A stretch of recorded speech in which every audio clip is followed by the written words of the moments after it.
Artigo 2. Consequências. Primeira consequência.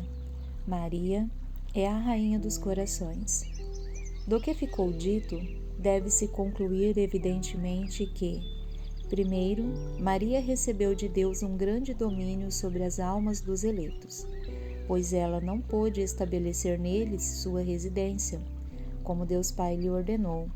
Não pôde formá-los, nutri-los, fazê-los nascer para a vida eterna como sua mãe, possuí-los como sua herança e partilha, formá-los em Jesus Cristo e Jesus Cristo neles. Não pôde implantar em seus corações as raízes de suas virtudes e ser companheira inseparável do Espírito Santo. Em todos os seus trabalhos de graça, não pôde, repito, fazer todas estas coisas se não tiver direito e domínio sobre as suas almas, por uma graça singular do Altíssimo. E esta graça, que lhe deu autoridade sobre o Filho único e natural de Deus, lhe foi concedida também sobre seus filhos adotivos, não só quanto ao corpo, o que seria pouco, mas também quanto à alma. Maria é a rainha do céu e da terra pela graça, como Jesus é o rei por natureza e conquista. Ora, como o reino de Jesus Cristo compreende principalmente o coração ou o interior do homem conforme a palavra, o reino de Deus está no meio de vós. O reino da Santíssima Virgem está principalmente no interior do homem, isto é, em sua alma, e é principalmente nas almas que ela é mais glorificada com seu Filho do que em todas as criaturas visíveis, e podemos chamá-la com os santos, a Rainha dos Corações. Segunda consequência. Maria é necessária aos homens para chegarem ao seu último fim. Em segundo lugar, é preciso concluir que a Santíssima Virgem, sendo necessária a Deus, de uma necessidade chamada hipotética, devido à sua vontade, é muito mais necessária aos homens para chegarem ao seu último fim. Não se confunda, portanto, a devoção à Santíssima Virgem com a devoção aos outros santos, como se não fosse mais necessária que a destes, e apenas de superrogação. A devoção à Santa Virgem é necessária a todos os homens para conseguirem a salvação. O douto e piedoso Soares, da Companhia de Jesus, o sábio, devoto, justo Lipso, doutor da Universidade de Lovaina, e muitos outros provaram incontestavelmente, apoiados na opinião dos santos padres, entre outros, Santo Agostinho, Santo Efrem, diácono de Edessa, São Cirilo de Jerusalém, São Germano de Constantinopla, São João Damasceno, Santo Anselmo, São Bernardo, São Bernardino, São Tomás e São Boaventura, que a devoção à Santíssima Virgem é necessária à salvação e que é um sinal infalível de condenação. Opinião do próprio Ecolampádio e de vários outros hereges, não ter estima e amor à Santíssima Virgem. Ao contrário, é indício certo de predestinação ser-lhe inteira e verdadeiramente devotado. As figuras e palavras do Antigo e do Novo Testamento o provam. A opinião e os exemplos dos santos o confirmam. A razão e a experiência o ensinam e demonstram. O próprio demônio e seus asseclas, premidos pela força da verdade, viram-se muitas vezes constrangidos a confessá-lo a seu pesar. De todas as passagens dos santos padres e doutores que compilei para provar esta verdade, cito apenas uma para não me alongar. São João Damasceno. Ser vosso devoto, ó Virgem Santíssima, é uma arma de salvação que Deus dá àqueles que quer salvar.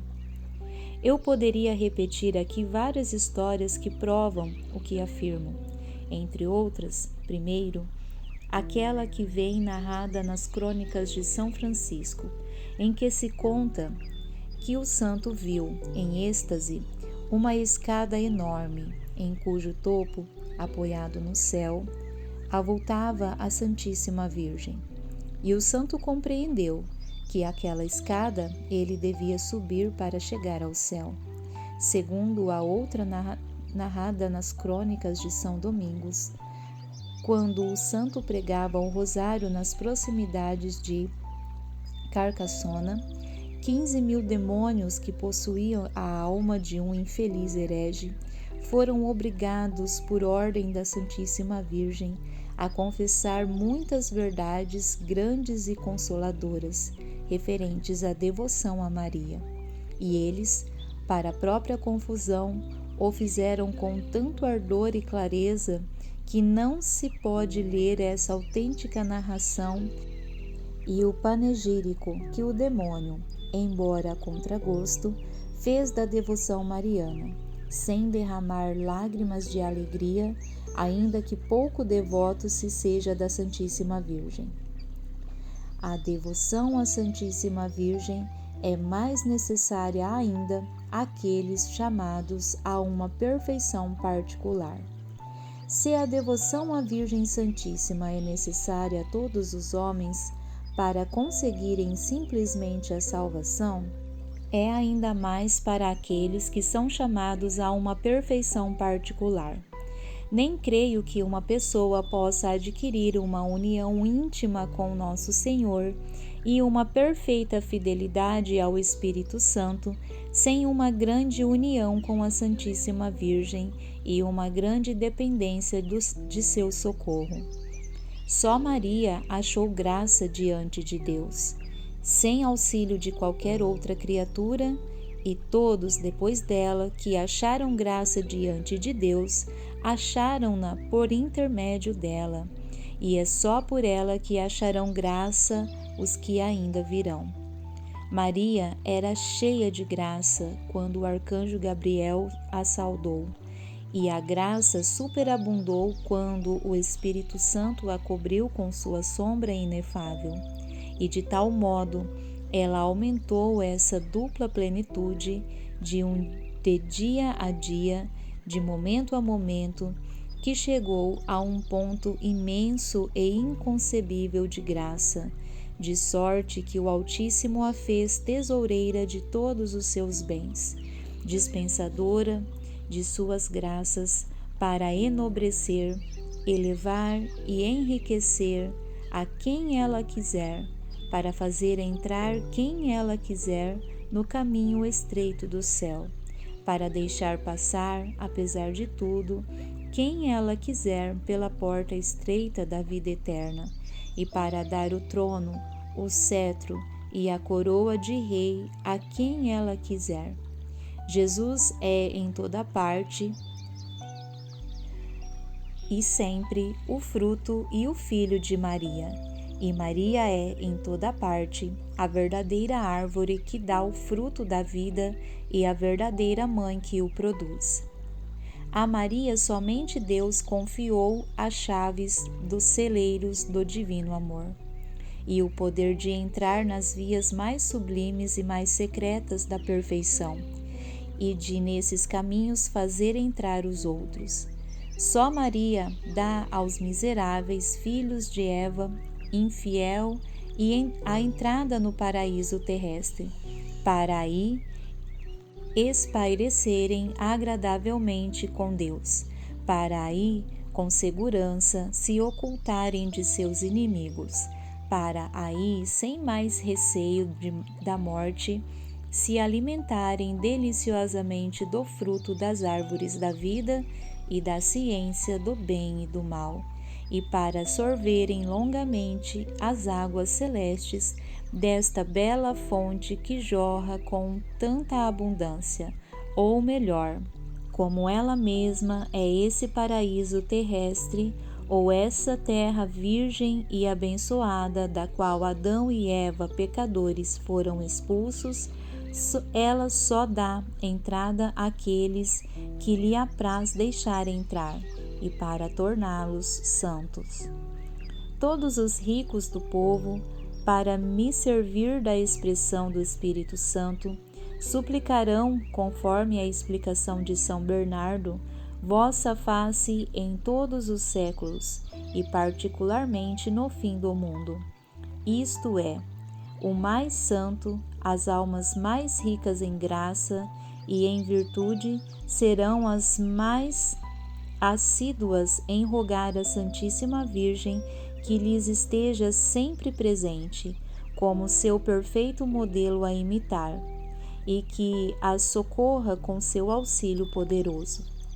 Disse que isto aconteceria particularmente no fim do mundo e em breve, porque o Altíssimo e a Santa Mãe devem suscitar grandes santos, de uma santidade tal que sobrepujarão a maior parte dos santos, como os cedros do Líbano se avantajam às pequenas árvores em redor, segundo revelação feita a uma santa alma.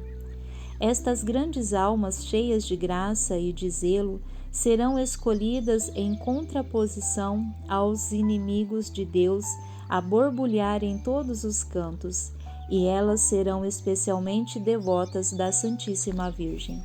Esclarecidas por sua luz, alimentadas de seu leite, conduzidas por seu espírito, sustentadas por seu braço e guardadas sob sua proteção, de tal modo que combaterão com uma das mãos e edificarão com a outra. Com a direita combaterão, derrubarão, esmagarão os hereges com suas heresias, os cismáticos com seus cismas, os idólatras com suas idolatrias, e os ímpios com suas impiedades, e com a esquerda edificarão o templo do verdadeiro Salomão e a cidade mística de Deus, isto é, a Santíssima Virgem, que os santos padres chamam o Templo de Salomão e a cidade de Deus. Por suas palavras e por seu exemplo, arrastarão todo o mundo à verdadeira devoção, e isto lhes há de atrair inimigos sem conta, mas também vitórias inumeráveis e glória para o único Deus. É o que Deus revelou a São Vicente Ferrer, grande apóstolo de seu século, e que se encontra assinalado em uma de suas obras. O mesmo parece ter predito o Salmo 58, em que se lê: E saberão que Deus reinará sobre Jacó, e até os confins da terra. Voltarão à tarde, e padecerão fome como cães, e rodearão a cidade em busca do que comer. Esta cidade que os homens encontrarão no fim do mundo para se converterem e saciarem a sua fome de justiça é a Santíssima Virgem, que o Espírito Santo denomina Cidade de Deus. A devoção à Santíssima Virgem será especialmente necessária nestes últimos tempos. Papel especial de Maria nos últimos tempos. Por meio de Maria começou a salvação do mundo, e é por Maria que deve ser consumada. Na primeira vinda de Jesus Cristo, Maria quase não apareceu, para que os homens, ainda insuficientemente instruídos e esclarecidos sobre a pessoa de seu filho, não se lhe apegassem demais e grosseiramente, afastando-se assim da verdade. E isto teria aparentemente acontecido devido aos encantos admiráveis com que o próprio Deus lhe havia ornado e a aparência exterior. São Dionísio, o Areopagita, o confirma numa página que nos deixou, em que diz que, quando a viu, tê-la-ia tomado por uma divindade, tal o encanto que emanava de sua pessoa, de beleza incomparável, se a fé em que estava bem confirmado não lhe ensinasse o contrário. Mas, na segunda vinda de Jesus Cristo, Maria deverá ser conhecida e revelada pelo Espírito Santo, a fim de que por ela seja Jesus Cristo conhecido e amado e servido, pois já não subsistem as razões que levaram o Espírito Santo a ocultar sua esposa durante a vida e a revelá-la só pouco depois da pregação do Evangelho.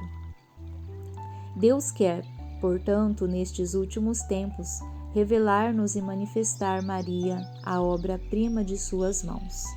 Primeiro, porque ela se ocultou neste mundo e por sua humildade profunda, colocou-se debaixo do pó, obtendo de Deus, dos apóstolos e evangelistas, não ser quase mencionada. Segundo, porque sendo obra-prima das mãos de Deus, tanto aqui embaixo pela graça, como no céu pela glória, Ele quer que por ela os viventes o louvem e glorifiquem sobre a terra. Terceiro, visto ser ela a aurora que precede e anuncia o sol da justiça, Jesus Cristo, deve ser conhecida e notada para que Jesus Cristo o seja. Quarto, pois que é a via pela qual Jesus Cristo nos veio a primeira vez, ela o será ainda na segunda vinda, embora de modo diferente. Quinto, pois que é o meio seguro e o caminho reto e imaculado para se ir a Jesus Cristo e encontrá-lo plenamente. É por ela que as almas chamadas a brilhar em santidade devem encontrá-lo. Quem encontrar Maria encontrará a vida, isto é, Jesus Cristo, que é o caminho, a verdade e a vida. Mas não pode encontrar Maria quem não a procura, não pode buscá-la quem não a conhece, e ninguém procura nem deseja o que não conhece. É preciso, portanto, que Maria seja, mais do que nunca conhecida, para maior conhecimento e maior glória da Santíssima Trindade.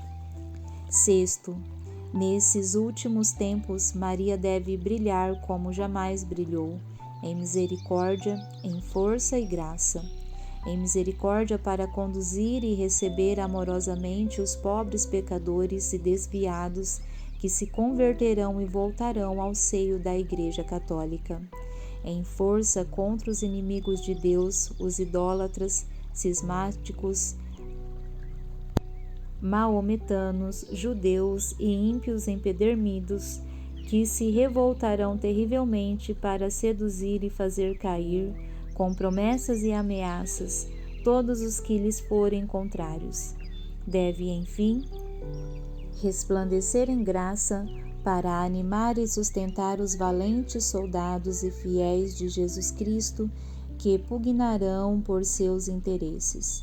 Sétimo, Maria deve ser, enfim, terrível para o demônio e seus esquazes, como um exército em linha de batalha, principalmente nesses últimos tempos, pois o demônio, sabendo bem que pouco tempo lhe resta para perder as almas, redobra cada dia seus esforços e ataques.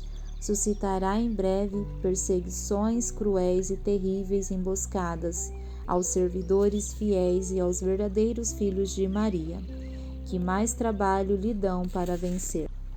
É principalmente a estas últimas e cruéis perseguições do demônio,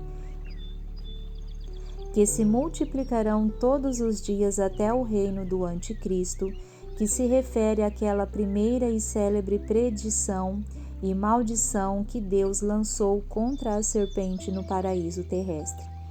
Vem a propósito explicá-la aqui, para a glória da Santíssima Virgem, salvação de seus filhos e confusão do demônio. Porei inimizade entre ti e a mulher, e entre a tua posteridade e a posteridade dela. Ela te pisará a cabeça, e tu armarás traições ao seu calcanhar. Uma única inimizade Deus promoveu e estabeleceu, inimizade irreconciliável, que não só há de durar, mas aumentar até o fim. A inimizade entre Maria, sua digna mãe, e o demônio, entre os filhos e servos da Santíssima Virgem e os filhos esquazes de Lúcifer, de modo que Maria é mais terrível inimiga que Deus armou contra o demônio.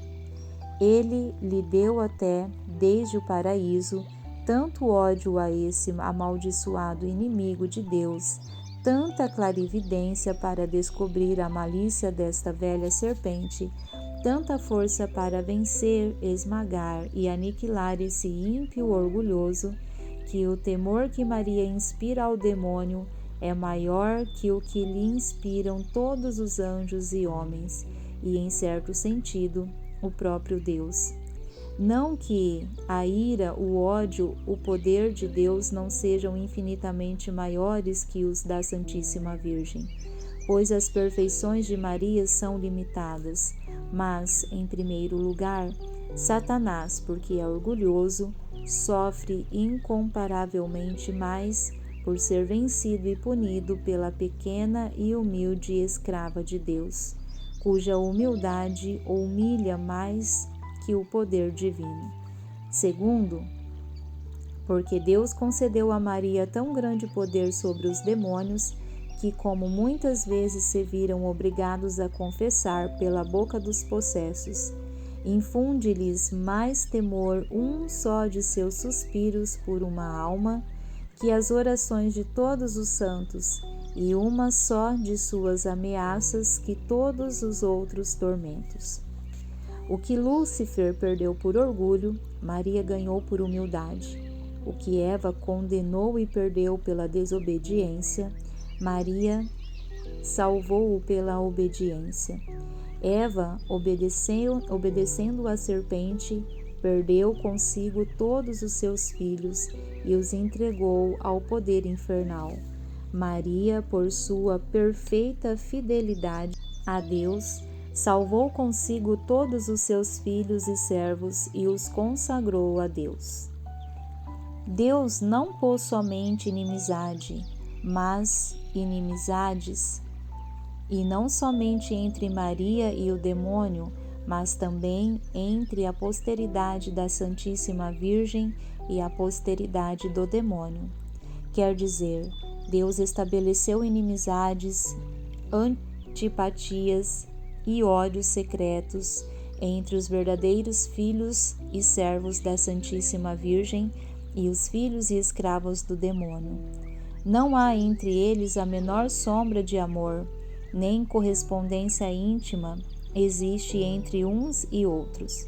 Os filhos de Belial, os escravos de Satã, os amigos do mundo, pois é a mesma coisa, sempre perseguiram até hoje e perseguirão no futuro aqueles que pertencem à Santíssima Virgem, como outrora Caim perseguiu seu irmão Abel e Esaú seu irmão Jacó, figurando os réprobos e os predestinados. Mas a humilde Maria será sempre vitoriosa na luta contra esse orgulhoso, e tão grande será a vitória final que ela chegará ao ponto de esmagar-lhe a cabeça. Sede de todo o orgulho. Ela descobrirá sempre sua malícia de serpente, desvendará suas tramas infernais, desfará seus conselhos diabólicos e até o fim dos tempos garantirá seus fiéis servidores contra as garras de tão cruel inimigo. Mas o poder de Maria sobre todos os demônios há de patentear-se com mais intensidade nos últimos tempos, quando Satanás começar a armar insídias ao seu calcanhar, isto é, aos seus humildes servos, aos seus pobres filhos, os quais ela suscitará para combater o príncipe das trevas. Eles serão pequenos e pobres aos olhos do mundo, e rebaixados diante de todos, como o calcanhar em comparação com os outros membros do corpo. Mas em troca, eles serão ricos em graças de Deus, graças que Maria lhes distribuirá abundantemente. Serão grandes e notáveis em santidade diante de Deus, superiores a toda criatura por seu zelo ativo e tão fortemente amparados pelo poder divino, que com a humildade de seu calcanhar e em união com Maria, esmagarão a cabeça do demônio e promoverão o triunfo de Jesus Cristo. Os apóstolos dos últimos tempos. Deus quer, finalmente, que sua Mãe Santíssima seja agora mais conhecida e mais amada, mais honrada como jamais o foi. E isto acontecerá sem dúvida, se os predestinados puserem em uso, com o auxílio do Espírito Santo, a prática interior e perfeita que lhes indico a seguir. E se a observarem com fidelidade, verão então claramente, quando lhe permite a fé, esta bela estrela do mar, e chegarão a bom porto, tendo vencido as tempestades e os piratas. Conhecerão as grandezas desta soberana e se consagrarão inteiramente a seu serviço, como súditos e escravos de amor. Experimentarão suas doçuras e bondades maternais e amá-la-ão ternamente como seus filhos estremecidos. Conhecerão as misericórdias de que ela é cheia e a necessidade que tem de seu auxílio, e hão de recorrer a ela em todas as circunstâncias, como a sua querida advogada e medianeira junto de Jesus Cristo. Reconhecerão que ela é o meio mais seguro, mais fácil, mais rápido e mais perfeito de chegar a Jesus Cristo. E se lhe entregarão de corpo e alma, sem restrições, para assim também pertencerem a Jesus Cristo. Mas quem serão esses servidores, esses escravos e filhos de Maria? Serão ministros do Senhor, ardendo em chamas abrasadas, que lançarão por toda parte o fogo do divino amor. Serão flechas agudas nas mãos de Maria, todo-poderosa, pronta a traspassar seus inimigos. Serão filhos de Levi, bem purificados no fogo de grandes tribulações, e bem colados a Deus, que levarão o ouro do amor no coração, o incenso da oração no espírito e a mirra da mortificação no corpo, e que serão em toda parte para os pobres e os pequenos o bom odor de Jesus Cristo. E para os grandes, os ricos e os orgulhosos do mundo, um ardor repugnante de morte. Serão nuvens trovejantes esvoaçando pelo ar ao menor sopro do Espírito Santo, que sem apegar-se a coisa alguma, nem se admirar de nada, nem se preocupar, derramarão a chuva da palavra de Deus e da vida eterna. Trovejarão contra o pecado e lançarão brados contra o mundo, fustigarão o demônio e seus asseclas. E a vida ou para a morte traspassarão lado a lado com a espada de 2 gumes da palavra de Deus, todos aqueles a quem forem enviados da parte do Altíssimo. Serão verdadeiros apóstolos dos últimos tempos, e o Senhor das virtudes lhes dará a palavra e a força para fazer maravilhas e alcançar vitórias gloriosas sobre os seus inimigos. Dominarão sem ouro nem prata, e o que é melhor, sem preocupações no meio dos outros padres, eclesiásticos e clérigos. E, no entanto, possuirão as asas prateadas da pomba para voar, com a pura intenção da glória de Deus e da salvação das almas, aonde os chamar o Espírito Santo, deixando após si, nos lugares em que pregarem, o ouro da caridade, que é o cumprimento da lei.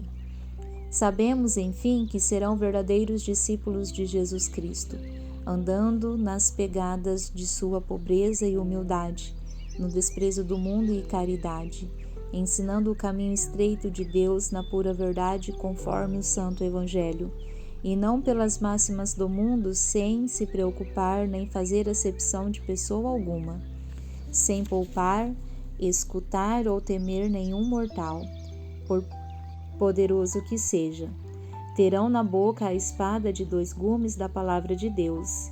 Em seus ombros ostentarão o estandarte ensanguentado da cruz.